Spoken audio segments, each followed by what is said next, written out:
Welcome. In this video, I'll walk you through the simple steps on how to allow Grok to remember your conversation history on the X app. If you've ever wanted to pick up where you left off or have a smoother experience when chatting with Grok, enabling this feature is the way to go. Let's get started. First, open the X app on your device.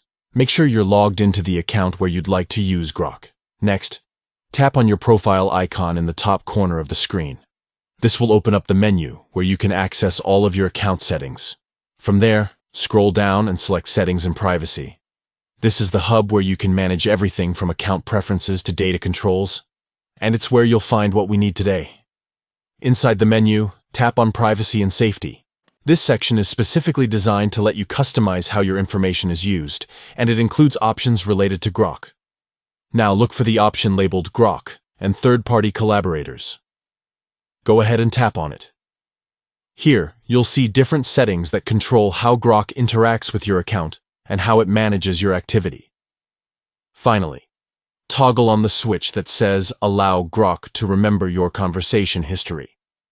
Once this is enabled, Grok will be able to save your past chats so you can keep the flow going without needing to repeat yourself. And that's it. You've successfully turned on the memory feature for Grok within the X app.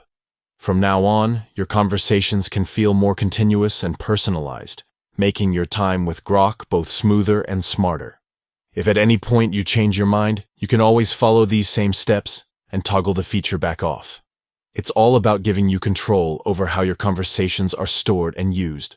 So now you know, enabling Grok to remember your conversation history only takes a few quick taps, but it can make a big difference in your experience. Thanks for watching.